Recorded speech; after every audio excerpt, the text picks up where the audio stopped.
The story begins with Jin fighting a dragon, which is part of his routine as a hunter. After defeating him, he looks at the time and decides to complete one more mission before returning. Later, at the Hunters Guild, he asks the receptionist to do her own thing, which surprises her, since he had accepted all those quests in the morning. Jin informs her that he has already completed all of them, and seeing all the ingredients she delivered. She mentions that that kind of work usually takes more than a week. However, Jin tells her that this is how long he usually takes, which leads her to congratulate him on his good job. In addition, he informs her that he has completed all the applications that had been assigned to him, which is a relief for Jin, since now he can finally rest for the first time in months. When the receptionist asks her about her plans, Jin tells her that she will simply spend time with her family somewhere. Apparently, hunters in this world are all-rounders, as they are expected to accept collecting, exterminating and subjugating commissions. The demand is so high that Jin receives an endless stream of commissions, although he has the option to refuse them.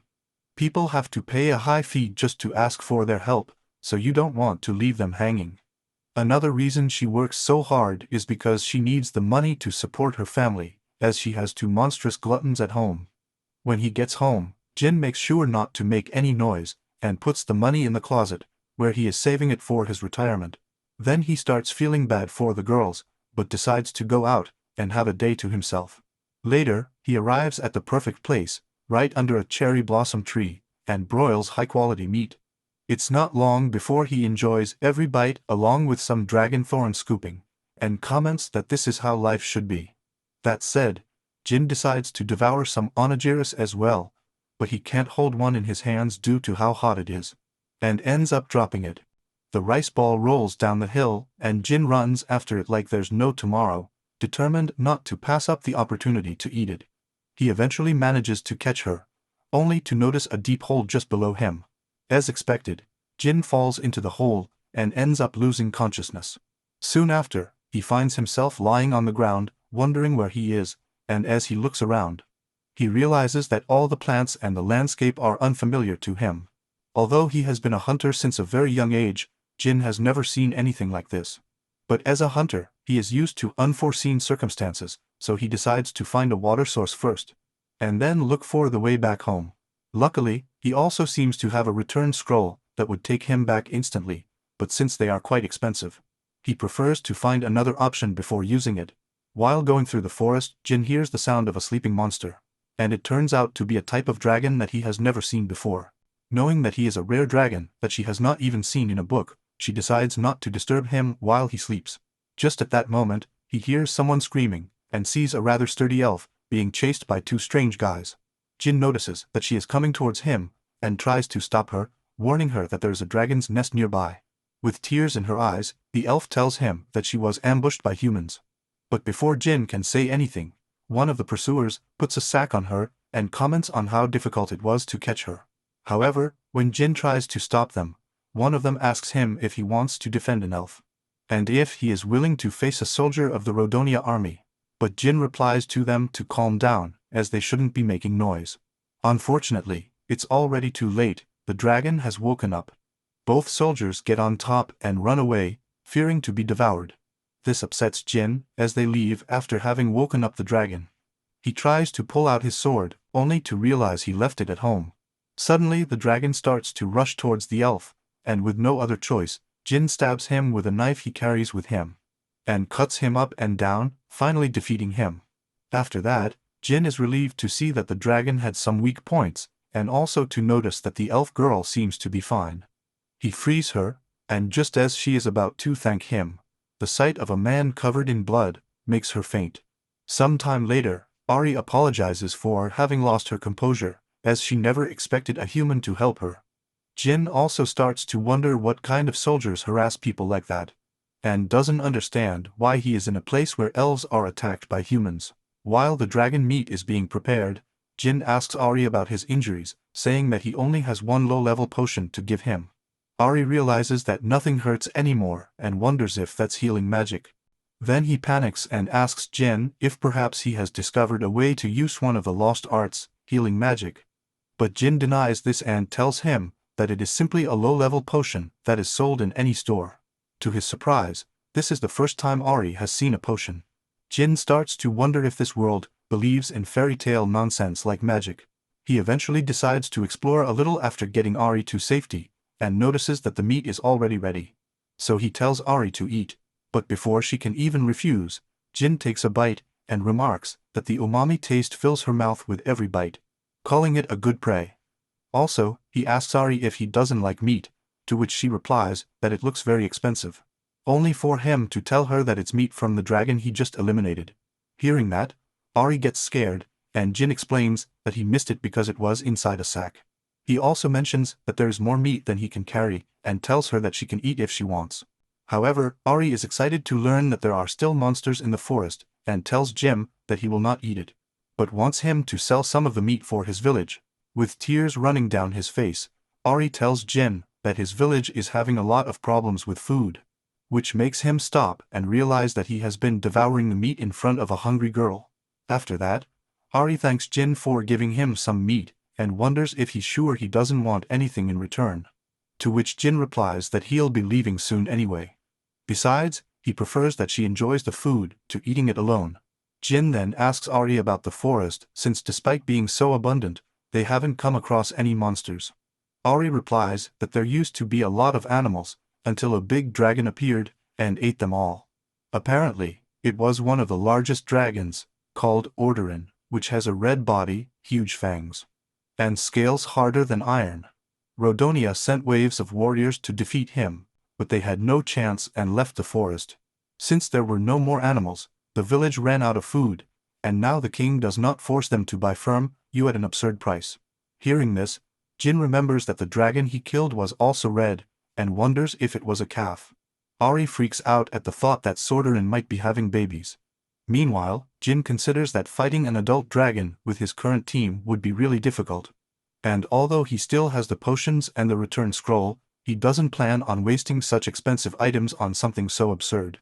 Eventually, they both arrive at Ari's village, but before that, Ari told Jim that although she knows he is an incredibly kind person, the others will be scared to see him. So he covers her head by force to hide her ears. Jim thinks that this precaution must be due to the fact that elves are always oppressed. Finally, the two arrive at the village chief's house, but to their surprise, an old woman runs out and tells Ari to go to her house, as his mother has fainted. Jin tells Ari not to worry about him and to go fast. That said, the two run to Ari's house, where they find the village chief, who informs Ari that his mother's condition has suddenly worsened.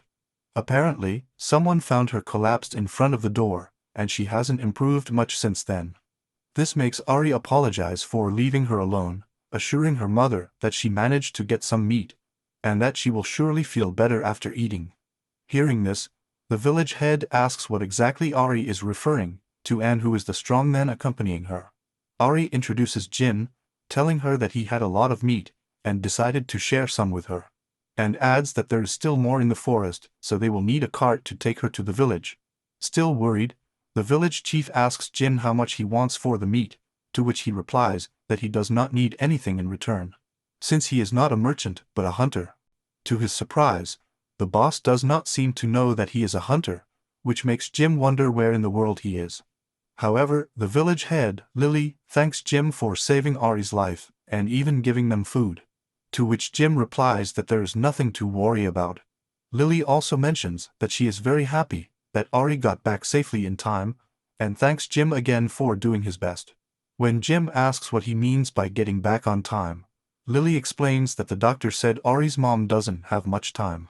Asking if the disease is so serious, Lily tells him that they tried to treat it with herbs, but it had little effect, and that according to the doctor, the disease is caused by a lack of animal nutrients. Currently, the only thing they have is dried meat and expensive rehonia. This makes Jin realize the gravity of the situation, although he knows that some dragon meat won't make much difference. Then Ari tells Lily that the reason he got help today was because the kingdom's soldiers were offering a deal that could help the village with its dead. When Lily asks what kind of deal it was, Ari replies that in exchange for a young elf shaking their beds, the soldiers promised to reduce the interests. Since she couldn't make the decision alone, Ari decided to consult with Lily, but as soon as she mentioned it to the soldiers, they tried to kidnap her. Hearing this, even Ari's sick mother wakes up and advises him to never get involved with humans. However, this only worsens her condition, and Lily runs out to find the doctor. Jin realizes that internal bleeding cannot be treated with meat, and that he needs urgent treatment. He immediately opens his potions kit and decides to use an elixir, as nothing less would work. He then asks Ari to step aside, and gives the elixir to his mother, which fortunately improves his condition, allowing him to sleep peacefully. While Jim thinks that should be enough, Lily runs back and asks about the situation. Jim informs her that he gave her an elixir that can heal any wound or illness, as long as the person is still alive. This makes Lily wonder if it is a legendary healing magic, to which Jin replies that Ari asked her the same thing, and that it is not magic, but a medicine that anyone can use. After that, he decides to go outside to pee, but before he leaves, Ari calls him by name and thanks him with tears in his eyes. However, as soon as he closes the door, Jin begins to think that although an elixir is something that anyone can use, its cost is enormous. Then he regrets using it a little, since it costs the equivalent of an entire year of income. Apparently, it can only be produced in small quantities by the most expert alchemists. However, if he had used a low-level potion, there was a great chance that she would suffer to the end, which makes him believe that he did the right thing and that he should not let this torment him. Jin also thinks that he might meet the dragon if he goes back to the forest, and without his sword and elixir, he's not really sure. But if you use the return scroll, you can probably still come home and never see this place again. That said, he informs the girls that the time has come to leave. In addition, he decides to leave the rest of his potions to them, advising them not to let things get to the point Ari's mother got to, as they are not as strong as the elixir, but they could still help. However, first, he wants them to eat meat and recover. When Ari argues that he might need the medicines for his return trip, Jin tells him that he has a way to get back immediately. Suddenly they hear commotion outside, and looking out the window, Lily notices the soldiers saying that they have come to convey a message from the king. Jin recognizes one of them as the guy who was chasing Ari, and thinks about how ridiculous it is that he is acting so arrogantly when he ran away like a coward. That soldier then reminds the elves that the payment deadline is due tomorrow, and that they will be waiting for 50,000 gold coins. Jin is shocked to hear the amount of the debt, and Lily confirms to him that it is correct. While Jim calculates that with that amount he could buy 3 elixirs, Lily explains that they had to take out loans because they couldn't afford what they were being sold, but the interest rates are absurd. Although Jin feels sorry for them, as an outsider he doesn't think he can do much, and considers that neither meat nor potions will help too much. Meanwhile, the soldier adds that if they don't have that money now, the kingdom is willing to postpone the deadline if they agree to become their slaves. 1 Slav is equivalent to 1 day. All the elves are shocked to hear this, and Lily realizes that it's the same proposal they made to Ari. Left with no other choice, Ari decides to go if they keep their end of the bargain, but Lily immediately refuses, saying that her mother doesn't want her to leave, adding that nothing good will come of giving in to the humans' demands. Apparently, this has been the case for decades, ever since Lily's father was the boss. And Rodonia's oppression is not something that is going to end so easily. At the same time, Jin starts thinking, and wonders if he could take those soldiers with him using his return scroll. But Lily mentions that it won't work as they will just send even more men next time. In addition, she says that she will take care of the humans herself, and thanks him for the meat and medicine.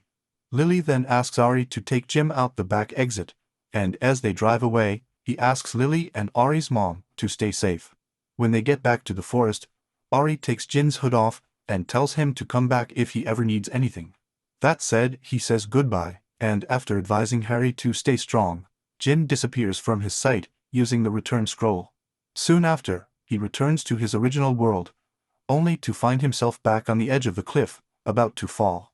Then look at the hole, and think about how it contains unknown plants, monsters and elves who have never heard of hunters. However, he also believes that there is no reason to return, since he did everything he could. That said, he returns home, and is greeted by a girl who tells him she is hungry, and asks Jim to make her something to eat. Just at that moment, another girl sits on top of the first one, and tells her that she is bothering Jim. Apparently, although they look like little girls, they are actually legendary monsters, Shirin the slime and Ryu the dragon. For some reason, they became attached to him, and began to live in his house. Then Ryu tells Saren to get off Jin, to which she replies that she's not that heavy, only to notice that Jin is struggling to breathe, as Siren's real body is quite massive. In response, Siren taunts Ryu for not being able to hide his wings, which makes Reyes furious. Luckily, Hin interrupts the fight by telling Siren that she is not heavy and praising the lightning wings. Soon after, she prepares food for the two of them, and thinks that eating with them as if they were a family, after a long day at work, is the kind of life she has had to live. While he is lost in his thoughts, both Sidon and Ryu manage to steal some of his food from the plate, and seeing that it is empty, Jin assumes that he ate it himself and goes to wash the dishes. Later that night, Sidon approaches him saying that he is acting weird, and Reo adds that he has not drunk any liquor, which means that something is bothering him. Siren also mentions that he is very distracted, and that although his body is there, his mind seems to be somewhere else. While Jin reflects on how the elf problem is not something he should get involved in, Siren advises him to do what he thinks is right, and Ryu assumes that he is worried because he left something unfinished. This helps Haina make a decision, and she walks away promising not to eat again until she has done everything in her power. He then heads to the warehouse, and knowing that he might have to fight the dragon, he replenishes potions, elixir, and his trusty sword. After being fully equipped, Jin jumps back down the hole, determined to do whatever it takes. Fortunately, Jin ends up back in the elf forest, and asks everyone to wait for his return. On the other hand, Lily offers all the money she has to the soldiers, but still they are not satisfied, and ask Lily if she is taking the kingdom soldiers for fools. However, Lily apologizes saying that that's all the villagers have, asking them to have mercy on them. Suddenly everyone hears a human asking to pass, and that human turns out to be Jin, who places the bags of gold in front of the soldiers, letting them know that it is 50,000 gold coins, just as they asked. Both Ari and the mustache master are shocked, while Jin explains that he is going to pay this debt they have. All the elves begin to wonder why a human is doing this, and the soldiers inform their captain that the coins are real, and that there are 50,000 of them. This makes that soldier question Jin about the reason why he is helping the elves, and where he got so much money from. Jin replies that he doesn't need a reason to help, as he is still a hunter no matter where he goes. He also adds that he has been saving this money for his retirement, but buying a village with sturdy elves is not the worst investment either. As that human begins to wonder what it means to be a hunter, one of his men recognizes Jin as the person priest defeated in before. In the end, he is forced to return to the kingdom, but before he leaves, he informs Jin that he is not done with him yet. After that, Lily screams Jin's name, and he hands her the debt receipt, but she tells him that it is not possible to get paid, since they don't have enough money. When Jin assures her that he doesn't need to get paid, Lily asks him how they are supposed to settle their debt to him, if he was considerate enough to hide his human form, and even did so much for them. After thinking for a bit, Jin informs them that he couldn't enjoy his dinner the night he left, and was distracted thinking about them. So he does this only for his own satisfaction, so he can come back and enjoy his life with his family. In addition, he advises them to find new house plots and trade routes to generate more wealth, and use those coins for the well-being of the village. With tears in her eyes, Lily thanks January, saying that his kindness has no limits. Later, January mentions that dinner is going to taste especially delicious now that this mission is over, and Ari invites him to stay the night and have dinner with them. He then asks Lily if she's okay, to which she agrees, telling Jim that they want to treat him like a hero and do a festival on his behalf. That same day, while everyone is enjoying dancing and celebrating, Jim is glad that everything went well and remembers the night before, when Siren and Ryu saw him at the warehouse, forcing himself to use all his savings, and thinking that it might affect his food expenses. This caused the two of them to appear right behind him, informing Jim that giving him less food is the one thing they won't forgive. This is the reason why Jin has decided to work harder as soon as he returns.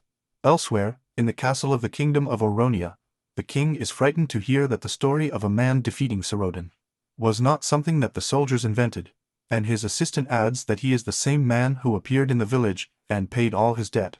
The king begins to panic, as they rely on the threat of being Order's existence to offer protection to the village.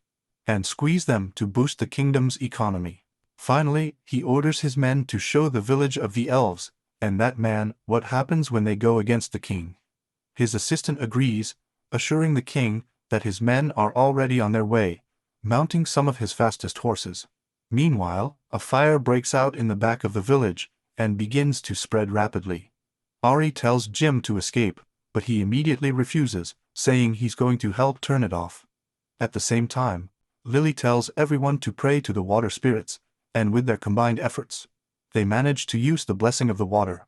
Jin is surprised at first to see how they create water without a physical medium, but soon realizes that it didn't work, and the fire hasn't subsided at all. This makes him want to help instead of admiring her skills, and he asks Lily if there is a lake to the northeast. When Lily answers in the affirmative, calling it the Okia Lake, Jin decides to go there, as he will need that water. Having said that, he leaves telling Lily to trust him and evacuate everyone while he runs to the lake.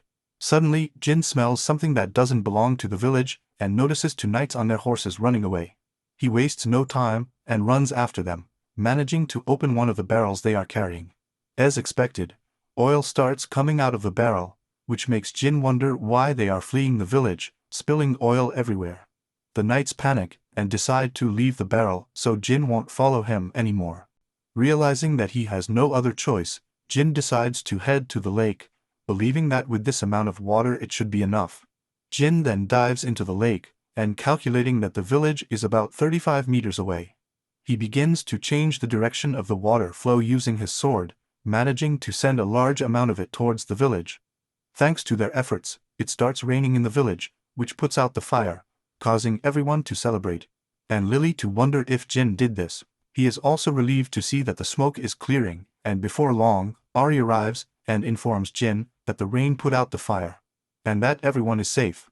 He then notices the oil barrel on the floor, and tells Jin that an elf who was near the back doors when the fire started wants to talk to him. That young elf informs Jin that he saw two Rhodonia soldiers on horses running with torches, despite it being noon. He believes that they were the ones who set the forest on fire, but since there is no proof, Rhodonian will never trust the word of an elf. Jill assures the elf that he trusts him and that he has proof. After that, he shows her the oil barrel on the ground, saying that's what they were transporting. And although he managed to catch one of the soldiers, they left the barrel and fled. After hearing this, the two elf boys start to wonder why they have to go through this, and Ari can't control his tears. Jin also starts to think that the knights put their hands on something he was protecting, and realizes that they really don't know what hunters are. He then asks Ari which direction the kingdom of Rhodonia is in, and when she asks him if he plans to march there alone, Jin tells her not to worry about him as fools like them deserve some belt treatment. Then Ari shows him the way to the kingdom of Rhodonia, and tells him that she came all the way there because she is worried about letting him do this alone. In addition, he warns her that they are very strong and well-equipped soldiers, and that they even have a magic squad with powerful magicians. Jin assures Ari that he will keep it in mind, and asks if it's okay to use the rock in front of them. He suddenly pierces her with his sword, and ends up picking her up by himself. Meanwhile, a soldier runs to the king informing him that the hunter is attacking them on his own. The king mentions that Jin must be underestimating them, and the soldier tells him to at least watch. After using the monocles, the king's soul almost falls out of his body at the sight of a single man carrying a giant rock on his own. He can't believe how a human could lift something like that, and orders his men to prepare the defenses while he hides in the dungeon. Also, he mentions that Jin can't scare them off with such a cheap performance, and his assistant assures the king that his magic squad will take care of everything. This reminds the king that they have the best magicians, and the wizard adds that they will have them cast magic on their vanguard to create an impenetrable wall. But if Hyena still tries to threaten them, she will face the hellfire. This ends up making the weak king feel confident, sure that today they will burn both the village and the hunter. Suddenly, one of his men appears informing the king that Jin is at the door and is asking a question. Apparently, Jin wants to know if they were the ones who burned down the elf village. However, the king does not take him seriously, saying that this will not save him, and orders the archers to shoot at him. Unsurprisingly, Jin responds by throwing the rock at the castle, smashing the walls, and almost taking the king's head off in the process. Jin then thanks them for the warm welcome, saying that the fire magic was a pretty captivating show. but he wouldn't call it anything more than a party trick. With no other choice, the king ends up giving up and apologizes to Jin, asking if he wants money or a title. Jin asks if the king really thinks he is in a position to beg him and reminds him how he treated the elves. Also, Jin lets him know that he disturbed the peace in the village he bought using his own money. And this is what happens when someone gets their hands on a hunter's possession. For now, decide to call it a day. When Ari mentions he is quite destructive, Jin replies that he was holding back, as all he did was destroy his castle. After returning home, Lily asks Ari about the negotiations, and she tells him that they ended up using brute force. While wondering if this is a problem, Jin notices the dragon's head on the table and informs everyone that it is the same dragon that he defeated, and feels happy that they managed to transport it to the village. Everyone is shocked to hear this, and even Lily asks him what he just said, which makes Jin wonder if it was some sacred species that should never be hunted for food. Afterwards, the bookworm among the elves carefully examines the dragon's head and announces that it is Sarodin's head. Everyone starts celebrating upon hearing that the dragon is dead.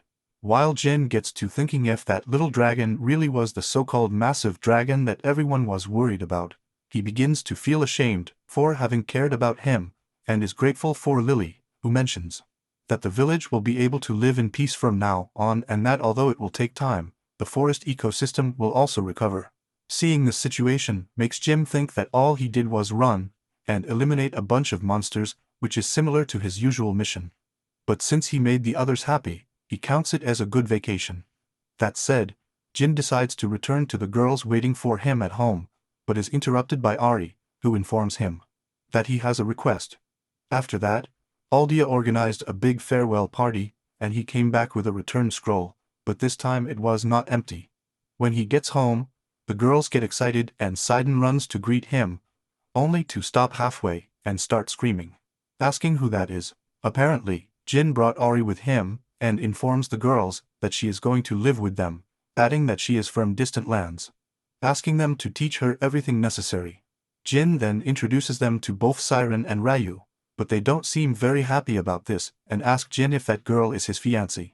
Ari blushes and mentions that they haven't gotten that far, while Jin assures them that she just wanted to study a different culture, and all they have to do is show her around. Still worried, Siren mentions that Ari is really pretty, and with a chest bigger than her head, she will definitely steal Jin from them. She then wonders if they should eat it, but Ryu tells her that Jin would get mad at them. Suddenly Jin appears right behind them, asking if they are hungry, and decides to make them some food. Ari suggests helping Jin, as how he will stay there, he needs to learn about the house. Jin likes the idea, and tells the girls that now, even when he is not at home, they will have someone who can cook for them. This activates a neuron in their heads, and they decide to let Ari live, as long as he makes them food. That night, Ari manages to finish the elves' special curry with rice, telling them that he summoned the spirits of this world and flavored it with healthy magic. However, Jin can't figure out exactly what he did to turn the curry blue. However, Sleen doesn't seem to mind and decides to give it a try.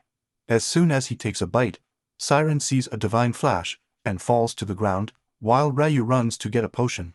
Arya starts apologizing for not doing it well enough, but Jin tells her that making mistakes is part of learning. Meanwhile, Sidon is a little upset, because although everyone calls her the gluttonous governant, there is something that even she can't eat. The next day, Jin takes Arya outside to show her the city, where she is impressed to see so many different races coexisting together. Ari mentions that she would have never imagined such a world existed, and Jin suggests that they stop at the Hunters Guild, to which she agrees. However, in the Hunters Guild, a hunter is furious and keeps asking the receptionist about the mission Jean is on today. But she informs him that that information is confidential. He gets upset and tells her that because of Jean, hunters like the one from neighboring villages are on the verge of despair. In addition, he believes that Jin is spreading false information about himself to steal jobs from them, such as that he defeated half of the royal army or that he eats dragons every day for lunch. Because of this, she can't stand it and needs to teach him a lesson. Suddenly Hein appears behind him and asks him to calm down for a moment. Jin adds that the receptionist handles all the hunters in this city, so he can't bother her anymore. Not recognizing Jin, the hunter gets upset and mocks him for being so relaxed when all his jobs are being taken. Then she grabs him by the neck, and while the receptionist tries to avoid the fight, the hunter gets ready to give Jin a blow.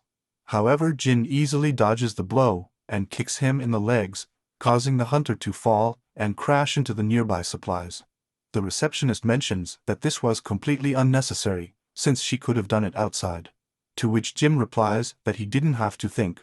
Simultaneously, Ari shows up and introduces himself to the receptionist, informing her that he will be staying at Jim's house for a while. Jim also mentions that Ari will start taking missions, which excites the receptionist, who tells Ari to stop by any time. In addition, he calls Jim a playboy for already having 2 girls in his house, but still needing more. However, he informs him that he has some commissions for him. After reviewing, Jim mentions that he would like to take any missions that are nearby that he can do alone. Meanwhile, the other hunter finally realizes that the person in front of him is Jin, and thinks about how he's taking him for a fool. Also, remember that he is the best hunter in the neighboring city, named Boron, who came to give the famous Jin a scare. Because if they let him do what he wants, the rest of the hunters will get stuck earning the same as a TikTok financial guru. In order for a hunter to make a name for himself, he needs to complete difficult or important missions. But lately both nobles and ordinary people have been specifically asking for Jin, and as a result, there is nothing left for others. Realizing that Jin is too fast in completing missions, Bomb thinks that Jin must be using tricks, so she needs and force him to reveal all his dirty tricks. Meanwhile, Jin agrees to take an easy S-rank mission for now and asks Ari to return home alone, to which she agrees, wishing him luck on his mission. Simultaneously, the receptionist notices that Boron has left, which frustrates Jin as he didn't even pick up after himself. Elsewhere, Ari is on her way home, and is being followed by Boron, who remembers that she lives with Jin and 2 other girls. Since Jin left for an S-rank mission, Boron assumes that he won't be back for a while. So he thinks this is a perfect opportunity for him. Boron doesn't care if this is something dirty, as all he needs to do is take those girls hostage and beat Jin until he submits. That said, she shows up at the back of the house, calling Harry silly for leaving the back door open. Suddenly lightning opens that door and shuts it in Buran's face, then asks him who he is. He shamelessly introduces himself as Jin's friend, and to his surprise, Ryu falls for his lie instantly, and ends up inviting him in to wait for Jin's return. Now that the infiltration has been successful, Boron notices that Ryu is a demi-human. And since demi-humans are difficult to deal with when they resist, he decides to strangle her into unconsciousness. Suddenly a loud growl alerts them both, followed by the appearance of Siren, who informs Ryu that he is very hungry. Boone is relieved to find out that she is quite young, and decides to take them both at the same time. Meanwhile, Ryu tells Siren to eat Ari's food if she's hungry, to which Siren replies that she can't eat that, which is making her angry. Seeing the drool around him, Boron gets scared, and decides not to underestimate her. While Ryu teases Siren for always acting tender in front of Jin, saying that this time she will show her true self to him. Siren wonders if she can really do it and decides to simply end Ryu's life, which causes both of them to adopt combat positions, surrounded by slime and flames. Boron begins to regret his decision, wondering what he's gotten himself into. As the two continue to fight, Boron gives up and runs away asking for help. Lightning mentions that he was Jin's friend, and they both realize that Jin would be very angry if they scare his friend. To avoid him, they both start running after him. At that moment, Boron realizes that this is a monster house, and that he should not have gotten involved with such a strange creature. On the other hand, Ari is busy cooking another one of her monster dishes, and she is sure that it will turn out well this time. Once again, she has prepared the elvish curry with rice, and is convinced that it has no flaws compared to the first one. At the same time, Boron struggles to find the exit, and rushes into the kitchen, only to collide with Ari, who has the curry pot in his hands. Realizing that the noise was coming from the kitchen, the other two run over there only to find Ari on the floor, along with Boron, who is completely covered in the curry she prepared. Siren asks if he's okay, and realizing he's a guest, Ari panics. Just when the others also start to get scared, Boron gets up and asks for the exit, since all he wants is to get out of the house alive. In addition, He asks what this sticky, spicy thing is, and notices that his vision is distorted, along with an increasing shortness of breath. Believing he has been poisoned, Boron runs towards the exit, causing the three girls to run after him to stop him. Seeing three terrifying creatures chasing him, Boron does his best to escape, and coincidentally Jin returns home at that moment. With a hint of hope, Boron begs Jin to save him, making Jin wonder if this is a new kind of monster. The girls let him know that he is their friend, but not remembering being friends with a curry monster, Jin decides to turn him over to the guild for the time being. Later that day, Jin suggests going on a mission with Ari, and proposes to start with a simple job of rank of. Siren manages to find an orc extermination mission, and when asked the reason, he mentions that they are quite crunchy and tasty. Meanwhile, Ryu also finds a mission to collect herbs at the top of the mountain, saying that the open sky is paradise for a dragon. But Hin rejects it. Finally, Ari shows him two F-rank missions he found, and realizing that both are close, he agrees to do them. Afterwards, Ari notices a missing section on the board, and asks Hen about it, who explains that it is for all the hunters who disappeared after accepting a mission, and have not returned in a certain time. In addition, he mentions that it would be lucky to find them alive, and that those missions basically consist of looking for corpses. Ari gets scared when he hears the word corpses, and thinks he will die if he makes a mistake. But Hein reassures her by telling her that with Ryu and Siren supporting her she has nothing to worry about. After Ari is fully equipped, and has gathered all the necessary supplies, she mentions that she is ready for her first mission. But to her surprise, they manage to complete both F-rank missions with ease. When Ari comments that he expected it to take longer, Ryu replies that F-rank missions are a piece of cake. Then the two monster girls mention that they like this place as it is quite nice, and the ground is damp. Meanwhile, Ari is glad to have finished the mission safely, and at the same time, Jin returns with some firewood, and is surprised to see his monster girls fast asleep. She then suggests making lunch while the others are sleeping, and decides to catch a few more pigs, as they only needed 3 for the mission. Suddenly all the pigs start squealing, and at the same time, Jin and Harry notice a lot of dust in the air, which makes them believe that something is coming. Just then, a monster of that rank called the Black Flame Ox appears in front of them. As expected, Harry pees out of fear when he sees that he is even bigger than certain, but Jin tells him that he is lucky, since these guys are quite tasty. Siren also wakes up and gets excited to see the ox, saying that they will have a feast tonight. But just as Jin is about to attack, he notices some arrows stuck in the ox, and sees a group of hunters running after him, doing everything possible so that he does not escape. Sadly, he has to give up as the target is already taken. Ari then notices that they are the same people who appeared on the missing hunters poster, and Jin deduces that they took too long trying to hunt the Black Flame Ox, although at the same time, he is glad that they are safe. Jin adds that they are barely standing, and that if things continue like this they will not be able to take him down. Also, he says that they should go back home if they don't have potions anymore, since being stubborn won't do any good. Suddenly, one of those hunters tells his group to look in that direction, and everyone instantly recognizes Jim as the hunter who destroyed the Royal Capital Guild. Meanwhile, Ari asks him if he's not going to help them, to which he replies that even if he wanted to, he can't because of the hunter's code. Seeing Ari confused, Siren intervenes and explains that the code says that you should never put your hand on another hunter's prey, something so well known that even children know it. He adds that no one likes a brazen thief who takes what is not his, and Ari agrees. Also, Jin says that he can't touch the ox until they give up the mission, but it seems that they still have energy, and are not even close to giving up. As he tries to motivate them, the hunters start mocking him for staring at them, saying that everyone knows his bad deeds, and reminding him that the ox is his prey. While Jin gets depressed, Siren and Ryu comment that the smaller dogs are the ones who bark the most. Suddenly the ox raises his head, scaring the hunters, and his mouth begins to glow. Jin instantly realizes that he is about to release his fire breath. At the same time, Siren prepares to defend everyone by eating all that fire, and just as the ox throws flames out of its mouth, Eslian uses a shadow shield to protect everyone, and manages to devour all the flames that were coming towards them. Ari is surprised to see something that weak elves can only dream of doing, and then notices that Sad seems to be enjoying it quite a bit. and wants the ox to feed her even more.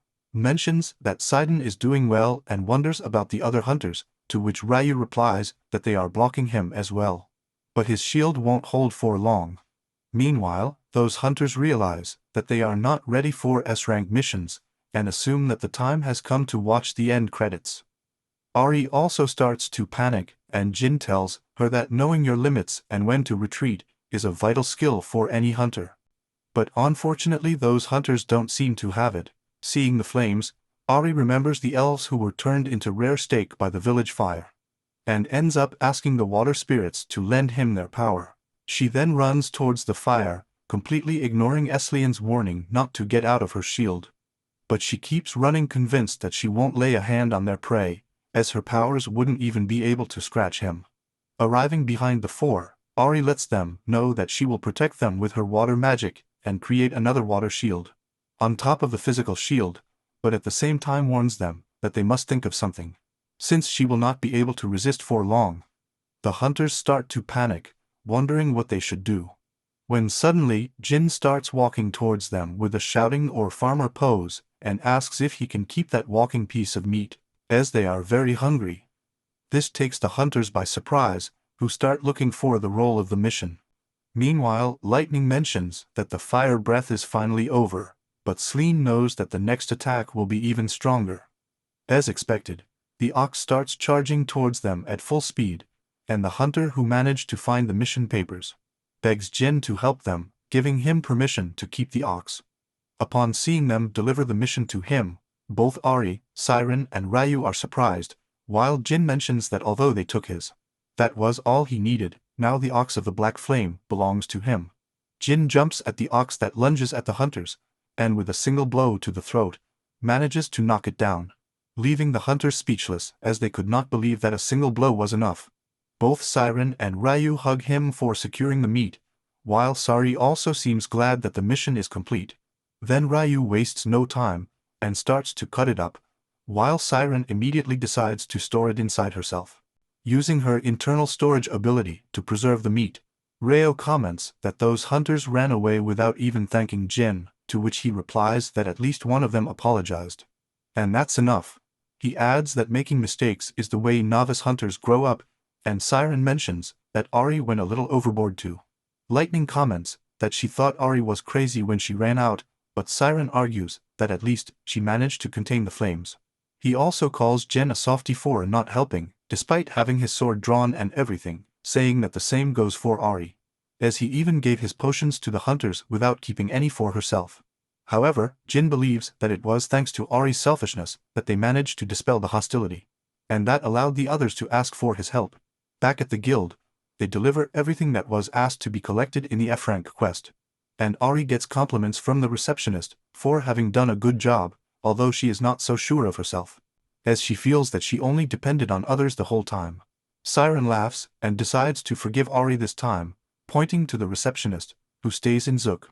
Seeing that Jin managed to defeat the Black Flame Ox while completing the other missions, since they got the meat thanks to Ari, the two girls promise to overlook his follies.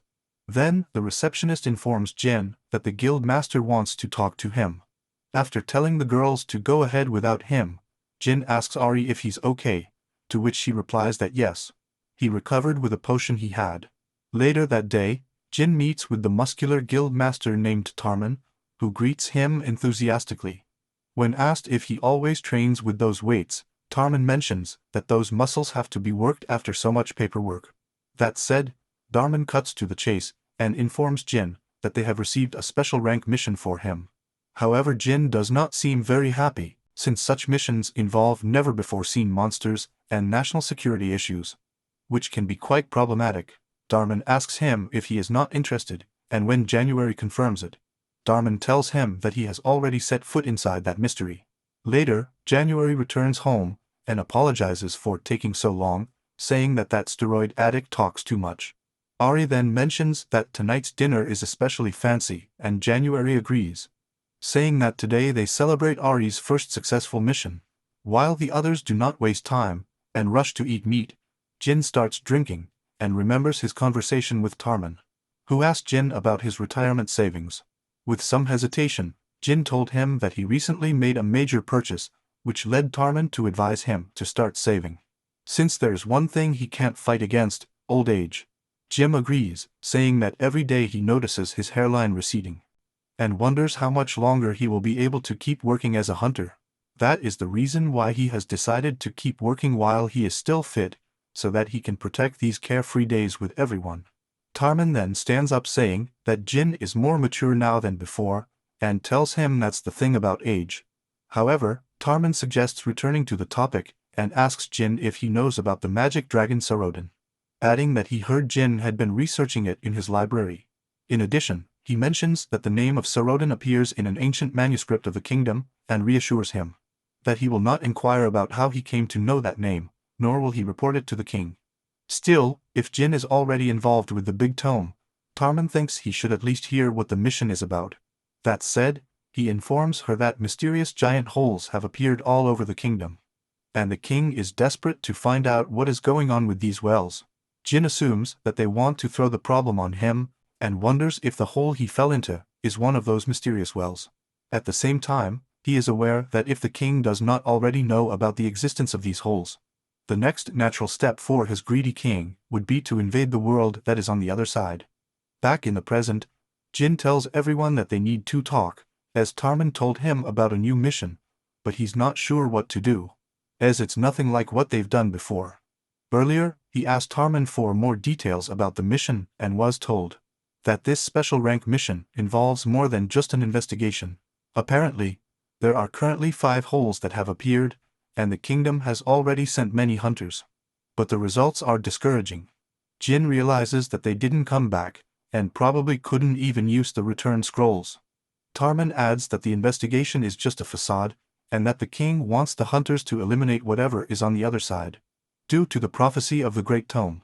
Seeing Jin's confused face, Tarman explains to him that it is a highly classified book of prophecies, that the king has not been trying to fully decipher for years. According to the book, 7 holes will open in the world, and in each one a monster known as one of the 7 deadly sins will sleep. These sins are the guardians of the fissures between worlds, and thanks to them, the holes do not merge with your world. One of these sins is the dragon of greed, called Order. Although Jim thinks that dwarf dragon did not seem strong enough to move between worlds, Tarman tells him that the king is afraid because of the last verse of the prophecy, which states that if the 7 sins are not defeated, the world will be brought to ruin. Jin realizes that the scale of this mission is too big, and that it is too much for him alone. However, Tarman tells him that he should at least see the reward, and after taking a look, Jim's soul practically leaves his body when he sees that he will receive 50,000 gold coins in advance, and 100,000 more every time I investigate one of the holes. Knowing that he can fully recover the gold he spent and make a huge profit, Jin's greed begins to take over. But he reminds himself that he did not help the elves by expecting such a reward, and he decides to think of it as a fair compensation for his daily efforts. Tarman starts to worry, as he has never seen Jin so excited. Finally, Jin decides to accept the reward, and tells Tarman that he must confess something: he already defeated Zirudin. As expected, Tarman is impressed to learn that Jin has already managed to hunt down one of the sins, and begins to write the report. Jin also adds that he found a peaceful village of elves at the bottom of the hole, and tells Tarman that he does not want any soldiers to march there. It turns out that he helped that people, and wants Tarman to tell the king that he is under his protection. Tarman agrees, saying that he is sure that the king would not dare to lay a finger on a Jin property. Shortly after, they finish the report, and Tarman comments that this really helps to move forward with the investigation. He then asks Jin if he plans to explore the other holes as well, but Jin is convinced that with so much money, he can settle for common quests for the rest of his life. Instead of getting involved in all that mess, he thinks it's safer to go back to the usual missions.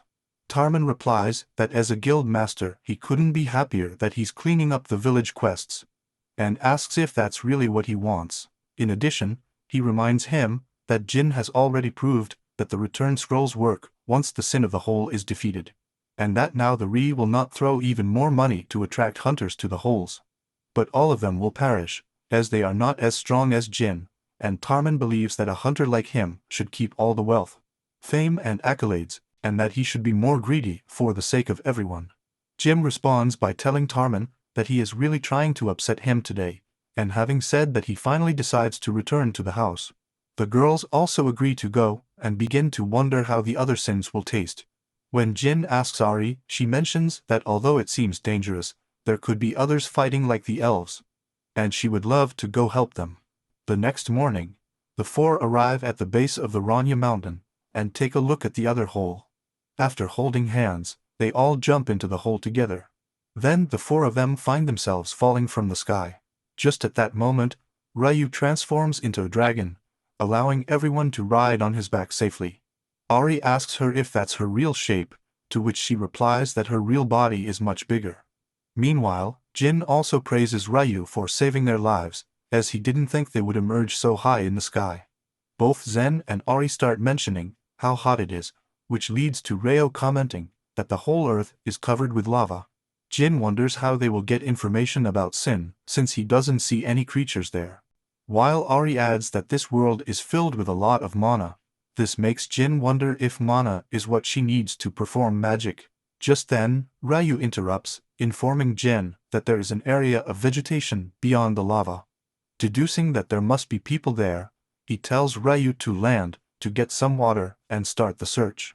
But, as soon as they land on the ground, Siren starts complaining about how even hotter the ground is, and Lightning mentions that he's pretty hungry after all that flying.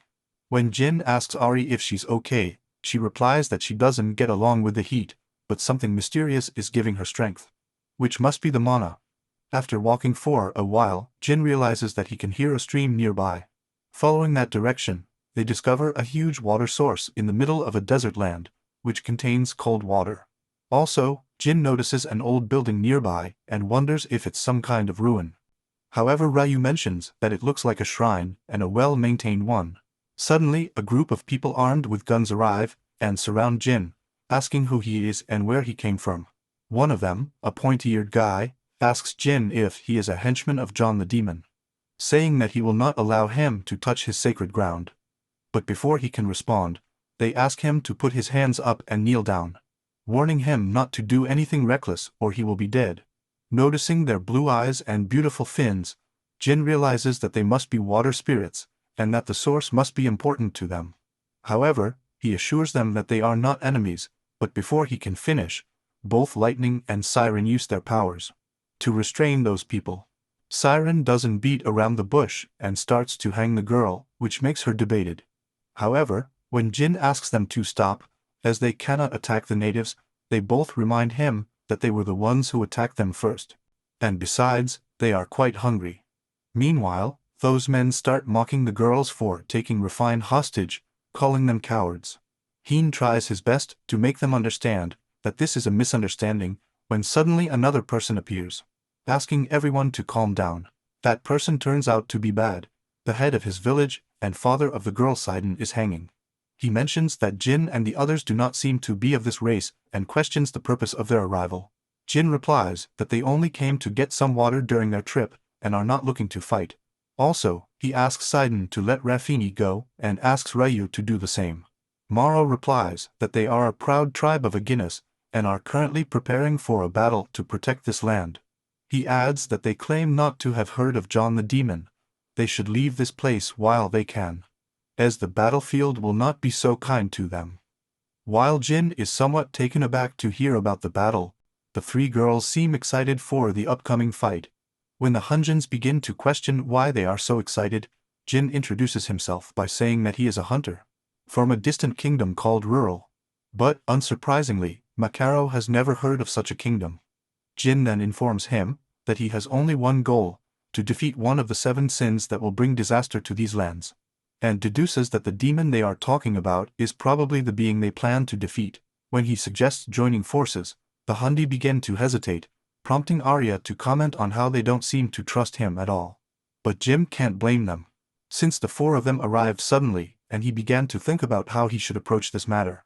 Morrow responds by first thanking Jim for the offer, and tells them that this is a problem for the Hundi and the other races of these lands, so he cannot allow outsiders to get involved. Morrow asks them if they even have the power to defeat Demon John, which makes Jin wonder how he will get them to trust him. Finally, he proposes to have a duel, and after handing his spear to Rafini, Morrow extends his hand, which they both shake. While Arya is happy to see this, the others may notice that it's not a friendly handshake at all. After that, Morrow tightens his grip and starts judging Jin's strength without crossing swords. Realizing what Morrow is looking for, Jin also begins to tighten his grip. Unsurprisingly, Morrow realizes that Jin's grip says it all and deduces that he must have used his sword countless times, as it is the hand that any swordsman would like to have. Not only that, but Jin manages to stay calm despite his bloodlust, which makes Morrow wonder how many times Jin has been on the verge of death.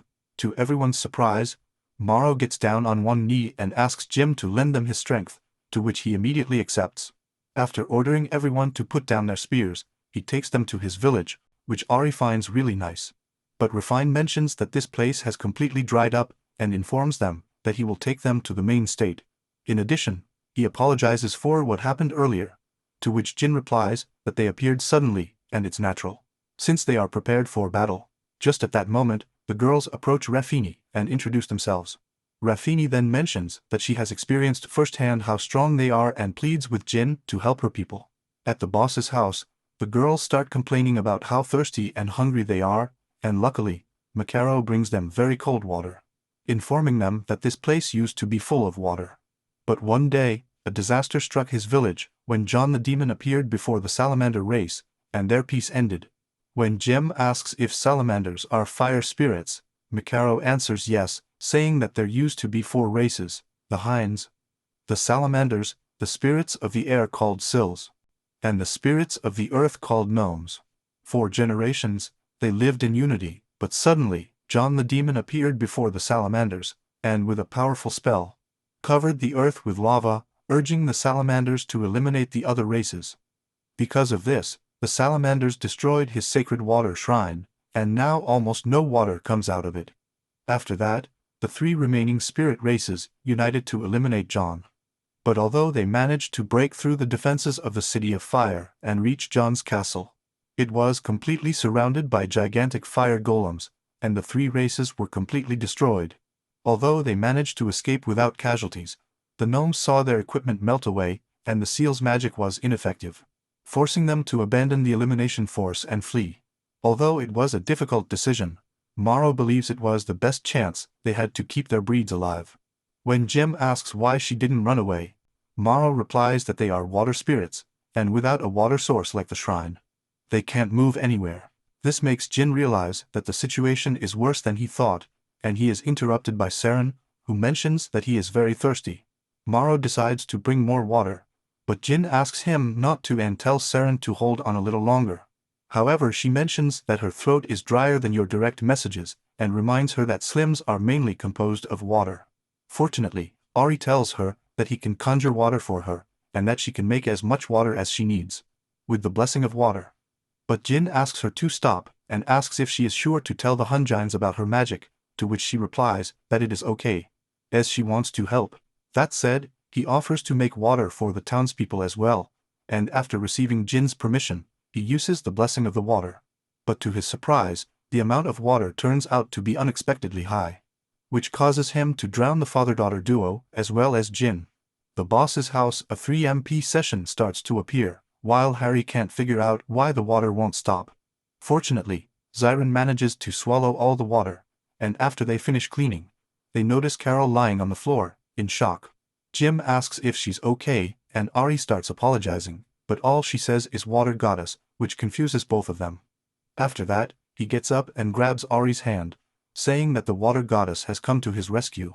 Maru adds that there is no doubt that she is the only one who could conjure up so much water with a simple prayer, and that they are currently witnessing the descent of the water goddess. However, Ari tries to explain that it's a misunderstanding, and that all he did was spoil her spell, but Maron doesn't back down, and mentions that if the salamanders had their god descending on them, it's natural for the water goddess to descend on the Hunjins.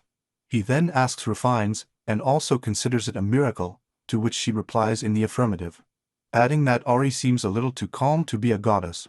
Just when Ari starts to wonder what they should do, Jin intervenes and tells Ari that their identity is now exposed. and they have no choice but to save these people. He then congratulates Amaro on his good eye, saying that Ari really is the water goddess, who chose to honor them with her presence out of concern. At this point, both the father-daughter duo accepted this as the true goddess, and when Ari tries to ask what she is doing, Jin replies with a thumbs up. Then Maro makes Ari sit on the throne, and announces that the water goddess has descended on them. As expected, all the villagers start to go crazy, thinking that she will save him from John's evil clutches. Meanwhile, Jin mentions that he believes that making Ari believe she is a goddess would make the task of subduing the demon much easier. Maro then introduces these three as Ari's assistants, which upsets them not only for losing to Ari in the chess department, but also for receiving a lower status. After that, she calls Jin, and he makes sure to keep up his acting as her servant. Ari asks what he plans to do if they realize that he lied to their face, and tells him that the flood was not because of his own powers, that it happened due to the extreme concentration of mana in this world, which caused his magic to spiral out of control. However, Jin finds it amazing, as this means she can be a powerful mage as long as they are in this world. But when she argues that it is out of her control, Jin calls it a trivial matter, as they will defeat John the demon, and use his magic to help this village. Finally, she advises Ari not to pretend to be a goddess and to really become one. Not wanting to betray his hopes, Ari agrees to help the village until he has defeated John the demon. Afterwards, Maro asks Ari if he can be an oracle for his people, and when she accepts, the oldest Undine she has ever seen comes over, and Ari advises her to take good care of her health. Lightning starts to think that being a goddess must be a headache, to which Jin agrees. Just then, Siren mentions that she can smell something delicious, and Jin also mentions that it has a rich aroma of well-cooked seafood. Raffen then appears asking the three of them to have something to eat while they wait. After that, a 3-star chef appears, assuring them that their village is unrivaled when it comes to food. Then he reveals all the dishes, which look transparent and are called the wet kitchen of water. Without wasting any time, Lightning starts to absorb those noodles, and Sidon makes sure to devour all the meat buns, while Jin comments that he could never make something so good at home.